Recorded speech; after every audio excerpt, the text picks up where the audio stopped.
আসসালামু আলাইকুম প্রিয় দর্শক, আজ আমরা উপস্থিত হয়েছি ব্রাহ্মণবাড়িয়া জেলার আখাউড়া উপজেলায়। এখানে আমাদের সঙ্গে সাক্ষাৎ হয়েছে সাবেক ছাত্রনেতা ও বাংলাদেশ জাতীয়তাবাদী দলের নিবেদিত প্রাণ নেতা জনাব মোহাম্মদ মামুন ভূঁইয়ার।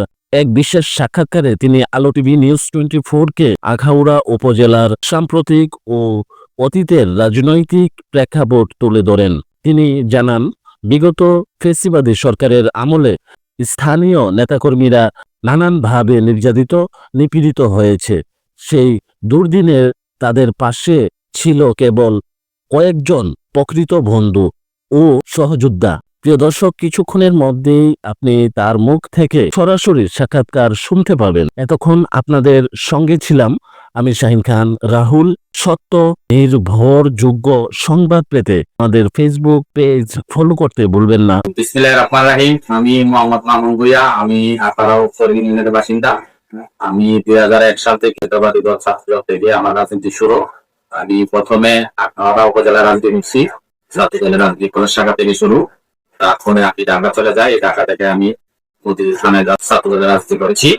ওই সময় থেকেই আমার সাথে এই রাজনীতিতে রাজনীতি হাজারি ভাইয়ের সাথে আমার বিষয় এখন বিভিন্ন ভাবে যোগাযোগ হইত। আমরা যখন আওয়ামী লীগ সরকার ক্ষমতায় আসার পরে, স্পেশালি 14 পরে আওয়ামী লীগের যে ধ্বংসের কাজ শুরু করছে, এটা ছিল আমাদের জন্য সবচেয়ে নারকীয় ঘটনা। ঢাকাতে যারা রাজনীতি করছে আমাদের আখাউড়া উপজেলায়, তারা বলতে পারবে যে আওয়ামী লীগ কি পরিমাণ অত্যাচার করছে। এবং আখাউড়া উপজেলায় আমি জানি ছিল হাজার পরেও অনেক অত্যাচার করছে বিএনপি গ্রুপে। করতে পারি না, কথা বলা একটা ফেসবুকে ফুল দিল, আর নজরদারি রাখছে অথবা মিডিয়া একটা দিছে।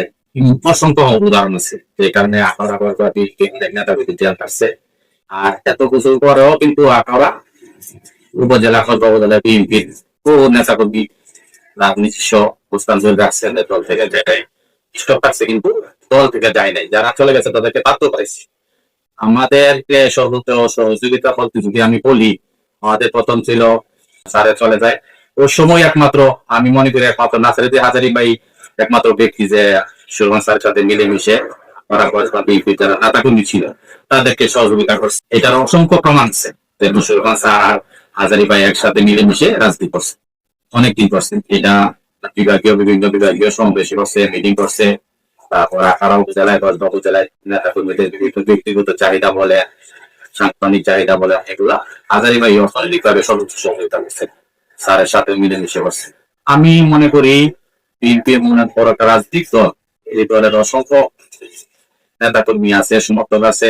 এত অত্যাচারের পরও বিএনপিকে ফিরে দামাইতে পারে না।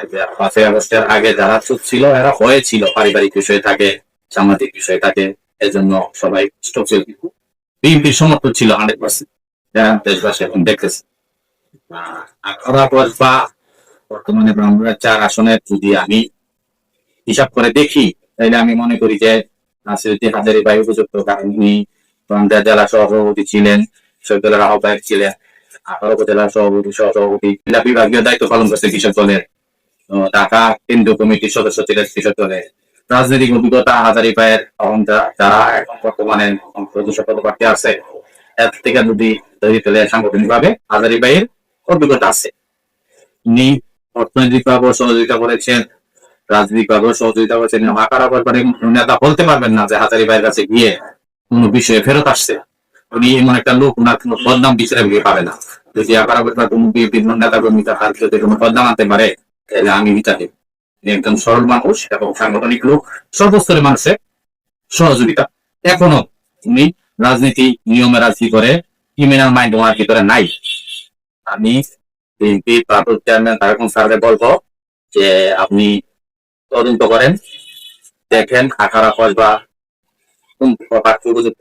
আপনাদের রাজনৈতিক ভাবে নেতাকর্মীদের বন্ডিং ভালো আছে, নেতাকর্মীরা কার সাথে কথা বলতে সুবিধা পাই, এগুলো হইলো নেতার সাথে যদি কথা বলে মজা না পায়, তিনি ইয়া না করতে পারে, দাবি না খাইতে পারে, তাহলে নেতার সাথে কথা বলা দেখা। মনে করি রাজনীতি হাজারী ভাই এমন একটা ব্যক্তি, উনি সর্বস্তরের মানুষের সাথে মিলেমিশে কথা বলে, যখন যেটা চাই এটাই দেয়। না ব্যাপারে আপনি, আমি মনে করি আখাউড়া বা সাধারণ পাবলিকও যদি জিজ্ঞাসা করেন, উনি একজন সুপরিচিত ব্যক্তি এবং সম্মানিত বিজনেস ব্যবসায়ী। উনি একজন বড় ব্যবসায়ী মানুষ, কিন্তু ব্যবসায়িক ক্ষেত্রে ওনার কোনো কলঙ্ক নাই। তো আমি আখাড়া পক্ষ থেকে আমি বলবো যে আলহাজ আসিফ হাজারী ভাই আগামী নির্বাচনে সদস্য পদপ্রার্থী, ওনাকে যেন মূল্যায়ন করে এমপি হিসাবে আমরা দেখতে চাই। উনি যদি মনোনয়ন পায় তাহলে এলাকার আখাড়া পরিবার সমস্ত জনগণ খুশি হবে এবং উনার মতন পরিশ্রমী লোক পাবে না। উনি রাজনৈতিক মাঠের নেতা, রাজনীতি কর্মীর মূল্যায়ন জানে, সর্বস্তরের মানুষ ওনাকে পছন্দ করে, বিএনপি না শুধু সকলের মানুষই ওনাকে পছন্দ করে। আলহাজ নাসিরউদ্দিন হাজারী ভাই ঢাকাতে রাজনীতি করে, তাদের সাথে সুসম্পর্ক আছে এবং তাদের খোঁজ খবর নিছে। আমিও ডিবিতে একত্র থেকে আসছি, এই রাজনীতির পর ডিবিতে অনেকে জানেন ওনাকে খোঁজ খবর রাখেন না। একজন যেটাকে বলে যে ডেঞ্জার পয়েন্ট, যে ওনাকে নিয়ে আঁকে এত বেঁধে রাখছে, অনেকে বলে যে আমার পছন্দ সই রাখছে, এর জন্য উনি একটু ভয়ে ছিল। কিন্তু সাংগঠনিক ভাবে যদি কোনো রাজনীতি নেতা বলতে পারবেন না যে উনি কোন নেতা ফোন দিছে, খবর দিছে না, অথবা ওনাকে বলছে না আমি দায়িত্ব নিব না। নিয়ম অনুযায়ী 2018 সালে হাজারী ভাই নাসিরউদ্দিন হাজারী ভাই মনোনীত পান। সাংগঠনিক দায়িত্ব হাজারী ভাইয়ের কাছে থাকে। হাজারী ভাইকে মনোনীত করে 18 এমপি হিসাবে যেন নির্বাচিত করতে পারি। লাস্ট 24-এর আগে যখন তারা দেখা গেছে ওদের টাকাও হাজারী ভাই পাঠিয়েছে, এর আগে এইগুলা অসংখ্য প্রমাণ আছে। উনি যে নেতা কর্মীদের শুধু শুধু রাজনৈতিক বিষয় খবর রাখা নাই, ব্যক্তিগত বিষয় কোনো রাজনীতি পারিবারিক ভাবে যদি কোনো টাকা সাহায্য আছে এমন অসংখ্য প্রমাণ আছে আমাদের কাছে। এবং কুমিল্লা বিভাগীয় দায়িত্ব পালন সেন্ট্রালে বিভিন্ন বড় বড় সমাবেশ মিলবে, তারা হাজারী ভাই দায়িত্ব করা হয়, তাহলে ওনার আগে কেউ যাবে না। রাজনীতিতে একটা কথা আছে যে আপনি কর্ম করলে কর্মের ফল পাবেন। তো আমরা আশা করি এই কর্মের ফল অবশ্যই পাবে। আমরাও কারো জনগণের দাবি আলহাজ নাসিরউদ্দিন হাজারী ভাইকে করে আর এমপি মনোনীত বলে এমন বিতর্ক আসবে না। ওনাকে দিলে সর্বস্তরের মানুষ খুশি হবে, এটাও প্রমাণিত। এটা এলাকায় মানুষ জিজ্ঞাসা করলেও পাবেন যে আলহাজ নাসিরউদ্দিন হাজারী ভাইকে যদি মনোনীত করা হয় সবাই খুশি হবে। স্থায়ী কমিটির সদস্য বলবো, এবং উনি সাংগঠনিক অনেক অভিজ্ঞতা অর্জন করেছেন এবং আপনি বুঝেন রাজনীতির ভবিষ্যৎ কোন দিকে যেতে হবে এবং বাংলাদেশে এগিয়ে যেতে কাকে কোন দিকে দিতে হবে, এইসব চিন্তা করে আপনি আলহাজ নাসিরউদ্দিন হাজারী ভাইকে মনোনয়ন দেওয়ার জন্য বিশেষভাবে অনুরোধ করছি। পরিশেষ জিয়া রহমানের মাগফিরাত কামনা করি এবং আমাদের দলের চেয়ারম্যান বেগম খালেদা জিয়া আপসের নেত্রী, উনি একজন এমন এক নেত্রী যার শক্তিতে আমরা এই বিগত সময়ে রাজনীতিতে শক্তি পাইছি। যখন আমার নেত্রীকে সর্বোচ্চ প্রেসার করার পরে দেশ ছাড়ে নাই, তখনই কিন্তু নেতা কর্মীরা পুনরায় শক্তি পাইছে যে আমার নেতৃত্ব এত কষ্ট করতে পারে আমাদের জন্য, তাইলে আমরা কেন পারবো না। এই শক্তিটা নিয়ে কিন্তু বাকি সময়টা আমরা রাজনীতিতে দেখাতে পারছি। নেত্রীর সুস্থতা কামনা করি, আল্লাহর অশেষ রহমত, নেত্রী এখনো জীবিত আছে, সুস্থ আছে। দলের চেয়ারম্যান উনিও দূর প্রবাস থেকে আমাদের দেশ থেকে লন্ডনের প্রায় ডিস্টেন্স 6-7 ঘন্টা, দিন রাতের ডিফারেন্সের পর উনি 24 ঘন্টা নেতা কর্মীর যোগাযোগ রাখছেন, খবর রাখছেন, যে কোনো বিষয়ে আমাদেরকে খবর রাখছেন, এটা পরীক্ষিত। তো আমিও আমার নেতা তারেক রহমান স্যারের সুস্থতা কামনা করি। আলহাজ নাসিরউদ্দিন হাজারী ভাই উনি মনোনয়ন প্রত্যাশী, 18তে মনোনীত হয়েছেন, আগামীতে যেন মনোনয়ন পাই। আমিও ভাইয়ের সুস্থতা কামনা করি এবং এলাকাবাসীর কাছে আমিও দোয়া চাই যেন বিএনপি যেন আগামীতে সুন্দরভাবে নির্বাচিত হয়ে দেশ গঠন করতে পারে।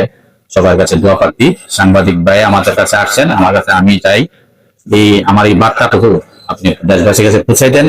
বার্তা পৌঁছালেই মানুষ জানতে পারবে, অনেক কিছু না জানার বললে জানানো হয় না। আশা করি বিএনপি একটা বৃহত্তর রাজনৈতিক দল, এই দলের গুণ আছে, দোষ আছে, সবকিছু উঠতে গিয়ে যেন দেশ সুন্দর করে গঠন করার জন্য মানুষ দোয়া করে, এই প্রত্যাশা নিয়ে আমাদের শেষ করলাম। বাংলাদেশ জিন্দাবাদ, বিএনপি জিন্দাবাদ।